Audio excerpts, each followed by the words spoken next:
E të dashurimisht tani ora po shon 7:45 minuta dhe është koha që në këtë mëngjes dalim pak jashtë edhe shohim atmosferën e vrimute në fakt se si është, ku temperatura maksimale pritet me arrit deri në 26 gradë Celsius dhe do ta kemi një ditë me diell ndryshe nga qysh ishte dje në fakt që kishim një ditë të vranet edhe më shqi. Do takohemi me Erzën në fakt edhe do të diskutojmë tutje për ditën botërore të mjedisit. Pastaj detajet tjera do t'i ndoja ajo me ne. Mirëmëngjesi Erza. Mirëmëngjesi Agnesa, mirëmëngjesi për të gjithë shikuesit e Koha Vizionit. Ne jemi këtu tek parku i qytetit të Prishtinës, edhe një ide shumë e mirë për të gjithë ata që dëshirojnë të fillojnë një ditë të mbarë dhe të mirë, sepse sidomos sot është një motë goxha i mirë, edhe ne kemi dalur pikërisht për atë që përmendet ju, sot është 5 shërshori, dita botërore e mjedisit, po për të folur për rëndësinë e mjedisit dhe mbrojtjes së natyrës në vendin tonë në Kosovë, këtu pranë meje është edhe profesori i ekologjisë, zotri Avni Hajdari. Mirëmëngjesi profesor dhe faleminderit shumë që je sot këtu me ne. Mirëmëngjes Erza, mirëmëngjes kolegëve në studio, mirëmëngjes të gjithë teleshikuesve që po ndjekin këtë program dhe ju falenderoj për ftesën së pari. Ashtu siç e përmendët edhe ju, sot është dita e 5 qershor, dita e mjedisit, e cila është caktuar si ditë e tillë në vitin 1972 nga Kombët e Bashkuara, me qëllim të ndërgjegjësimit të publikut për ruajtjen e mjedisit, përfshirë të gjitha komponentet e mjedisit, ujit, tokës, ajrit dhe biodiversitetit. Po me cilat probleme po mendon që po përballet vendi në mjedis? Para se të shkojmë te vendi jonë, normalisht edhe Kosova është pjesë e rruzullit toksor dhe përballet me problemet që përballen të gjithë. Dhe procesi ndotjes së mjedisit është prezent në gjithë botën për shkak të aktiviteteve njerëzore, zhvillimeve teknologjike që po ndodhin të hofshme kohëve të fundit. Do thotë në disa vende tash të botës ndotja dhe problemet mjedisore janë më pak të shprehura sepse përdorin teknologji më të avancuara, për shembull në vendet skandinave, në vende tjera të cilat kanë teknologji më pak të zhvilluar, të cilët kanë një nivel më të ulët të vedijes ekologjike, problemet mjedisore janë më të mëdha. E fatkeqësisht Kosova bën pjesë në këtë grupin e dytë të vendeve ku përballemi me sfida të mëdha të mjedisit dhe sikur në gjithë vendet tjera, pothuajse të gjitha komponentet e mjedisit në Kosovë janë të atakuara, përfshirë ajrin, përfshirë tokën, biodiversitetin, ujrat e kështu me radhë. Por sa mendon që qytetari është i vetëdijshëm për mbrojtjen e mjedisit?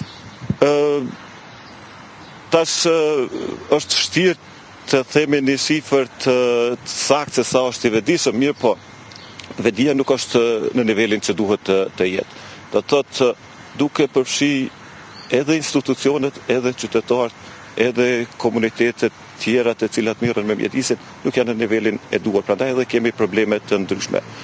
Dhe në qoftë se bëjmë një analizë pak kështu të thjeshtë të probleme, pothuajse e përmenda, gjitha komponentet e mjedisit kanë probleme.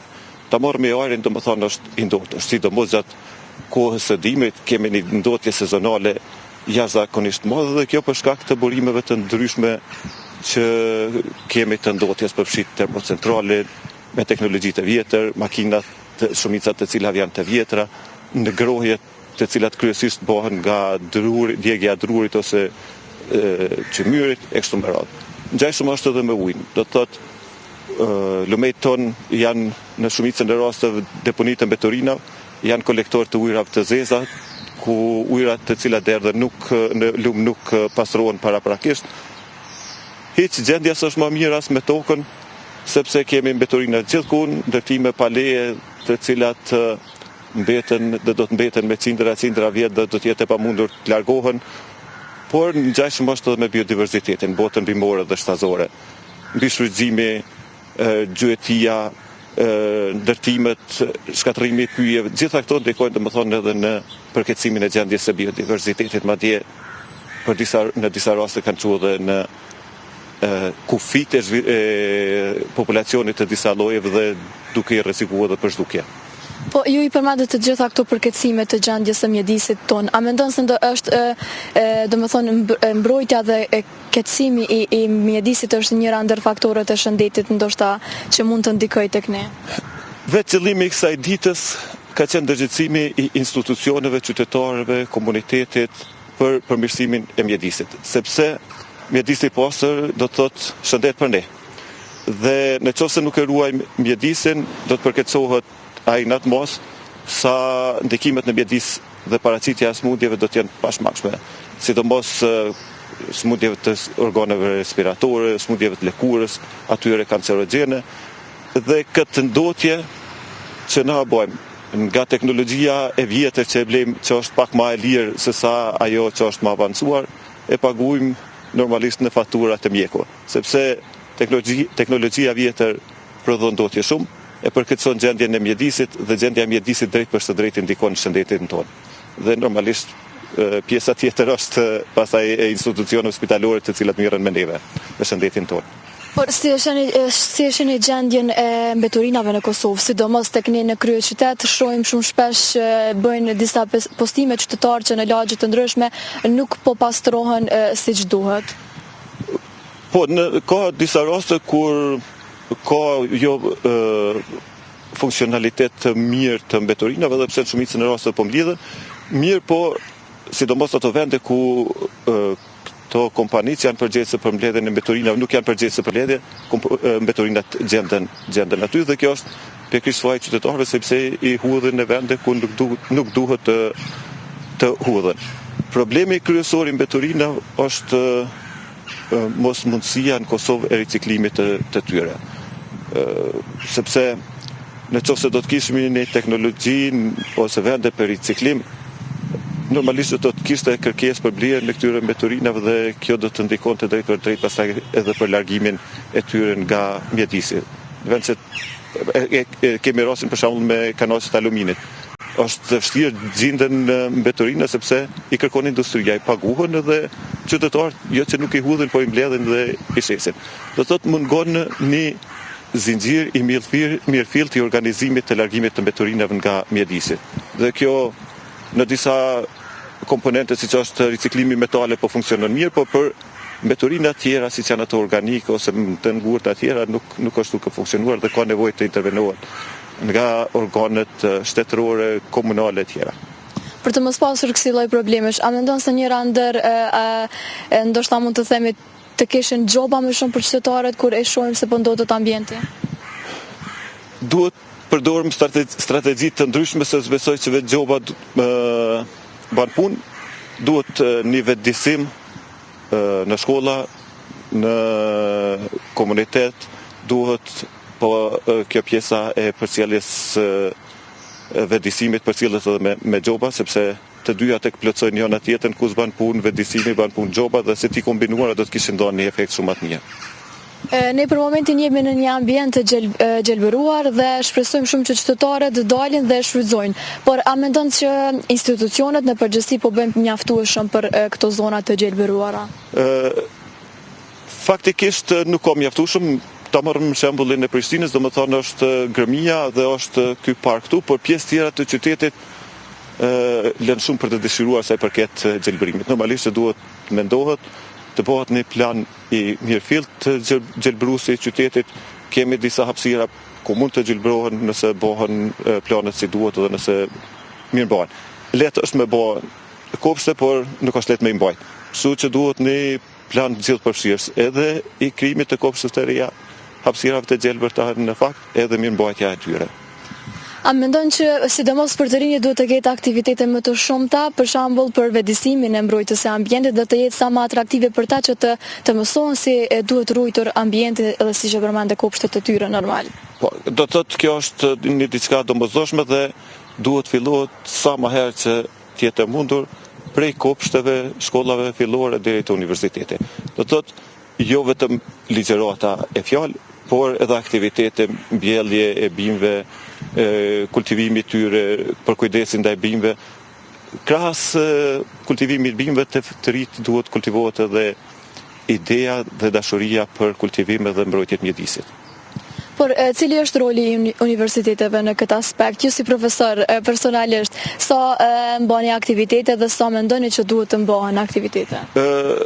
Tash unë jam pjesë e universitetit të Fakultetit Shkencave Natyrës dhe na kemi këtë punë të përditshme, domethënë ne kemi themi kështu pjesë të kontratës dhe kemi patjetër, mirë po në qoftë se flasim për aktivitetet vullnetare të cilat zhvillohen në universitet, ka vende ende për të përmirësuar. Dhe këtu mund të inkuadrohen aktivitetet të ndryshme, përfshirë përmirësimin ose plotësimin e përmbajtjes së plan programe me lëndë që lidhen me mjedisin, dhe jo në Fakultetin e Shkencave të Natyrës, sepse aty kemi, por në ekonomi, në inxhinieri dhe fatmirësisht ka fillu për shembull të ndodhë kjo edhe në dek tjera. Për shembull në ekonomi ka fillu të flitet për ekonominë cirkulare që quhet ekonominë e gjelbërt në fakultetet e inxhinierisë, flitet tashmë për zhvillimin e qëndrueshëm, teknologjitë inovative, smart që inkuadrojnë në vetvete edhe pjesën e zhvillimit edhe shfrytëzimit qëndrueshëm mjedisit e tjera e tjera. Pjesë tjetër ku universiteti kishte shumë me kontribuar është edhe hulumtimi shkencor. Dhe normalisht në secilën pjesë të hulumtimit shkencor mund të inkorporohen komponente të ndryshme që kanë bëjnë me ruajtjen e mjedisit. Kampusi i universitetit është një hapësirë e madhe dhe mund të shfrytëzohet edhe nga qeveria, nga organizatat, nga vetë universiteti për instalimin e pajisjeve të ndryshme, instalacioneve të ndryshme për ngritjet vetdije se gjëra tjera, do të thotë mund të përdoret kampusi i universitetit lirisht edhe për këto gjëra. Por sa janë të interesuar studentët e rinj sidomos për përfshirjen e këtyre aktiviteteve? Tash për studentët që vinë nga shkencat e natyrës janë të interesuar sepse vetë kanë ardhur. Them drejtën për studentët e fakulteteve të tjera nuk jam shumë informuar sepse nuk kam shumë kontakte me tjerë, por vrehet, domethënë gjithnjë e më shumë në rritje vetdijes të rritë sa i përket mjedisit, mbrojtjes mjedisit, mbetorinave, menaxhimit të tyre kështu me radhë. Por pos qytetarëve që janë faktorët kryesor për mbrojtjen e ambientit, a mendon se po ndryshojnë edhe ndryshimet klimatike në Kosovë? Shiko, temat që zgjidhen për ditën e mjedisit janë të ndryshme. Çdo vit ndryshojnë.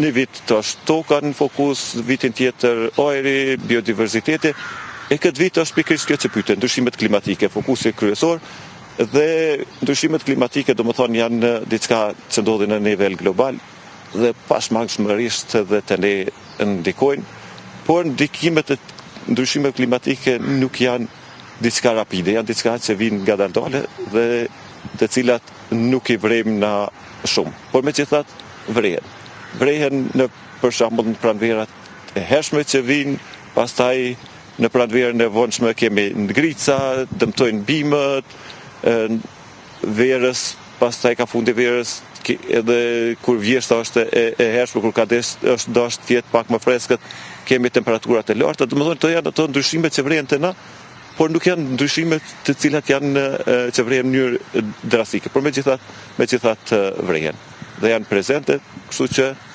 edhe ne duhet të përgatitemi dhe të marrim masa për mbrojtjen ndaj këtyre ndryshimeve klimatike. Ju jeni edhe prorektor për shkencë. Tregona pak gjendjen aktuale në fakultet, në universitet, dhe apo ka të rinj të interesuar që vinë dhe regjistrohen dhe gjithashtu cilat janë ato aktivitete që po i zhvilloni aktualisht?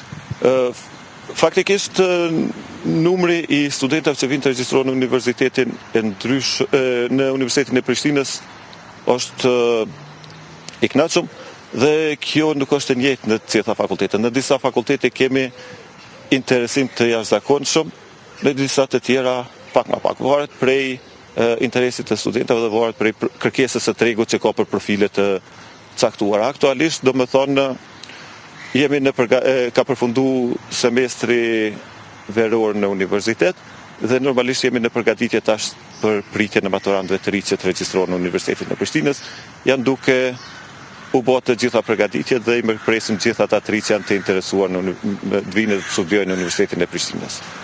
Por kur jemi tek mjedisi, studentët në cilat zona i dërgoni zakonisht studentët për të bërë ndonjë aktivitet, jashtë fakultetit kuptohet? Tash për shembull varet prej studentave të cilët drejtimit të studentave që studojnë. Studentët e biologjisë për shembull kur ka aktivitete që janë në shkollë më të vogël dhe duhet punojnë me biodiversitetin, kryesisht shkojnë në pjesën e gërmisë.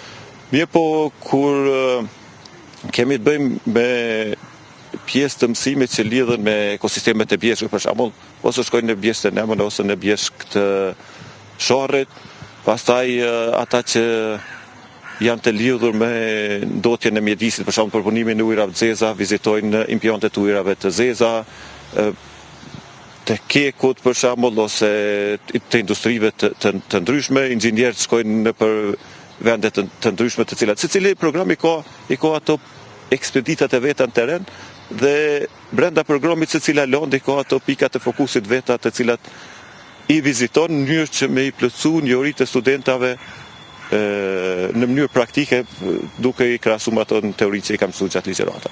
Por sipas jush, cilat zonat e Kosovës ose dhe në kryeqytet kuptohet janë më të ndotura ose kanë një mjedis më të jo të mirë ose jo të kënaqshëm?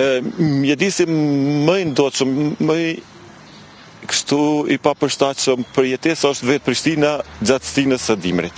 Do të thotë kemi pa të gjithë për shkak të ndotjes së ajrit, bëhet shumë e papërshtatshme, pastaj ndotje më të lartë kemi rreth zonave industriale, për shembull te Obiliqi, Fushë Kosova, po ashtu për shkak të ndotjes së termocentralit dhe fryrjes së erës në atë drejtim, zonat rreth Mitrovicës për shkak të minjerave, te pjesa e Graçanicës për shkak të minjerave, kështu me radhë. Do të thotë aty ku ka resurse natyrore të cilat shfrytëzohen ka dhe ndotje.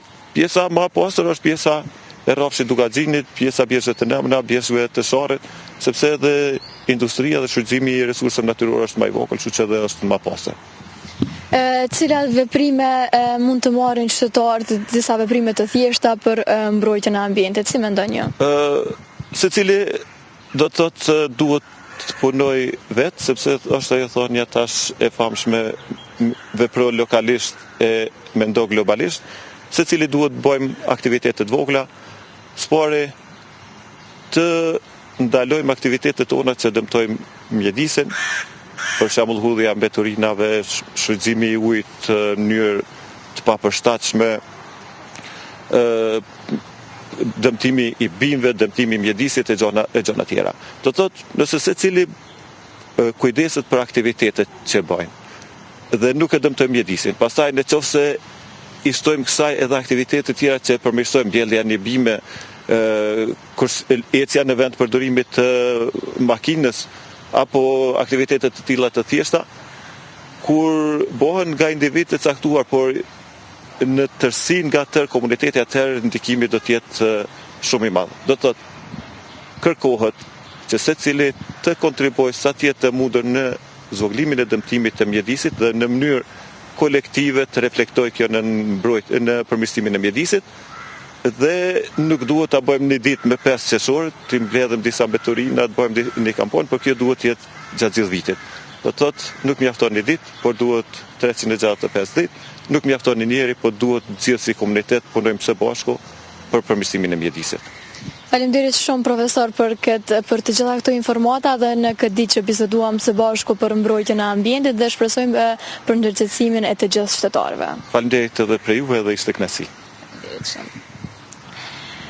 Tani Agnesa me të gjitha këto informacione po e kaloj linjën tek ju në studio. Faleminderit shumë Erza për gjitha këto informata, ndërsa ne do të vazhdojmë nga Parku i Shtetit këtu nga studio me një blok të shkurtër të marketingut, e pastaj do të rikthehemi përsëri në studio dhe flasim për pushimet 2026, pra për verën 2026 më saktësisht, ku po preferojmë që të shkojmë më tepër, a janë vendet evropiane, Bregdeti shqiptar, tutje diku në Ballkan, që shndrojmë pastaj edhe në qofse qytetarët marrin oferta të ndryshme, gjitha këto ne do të diskutojmë pas pak me mysafirin në studio.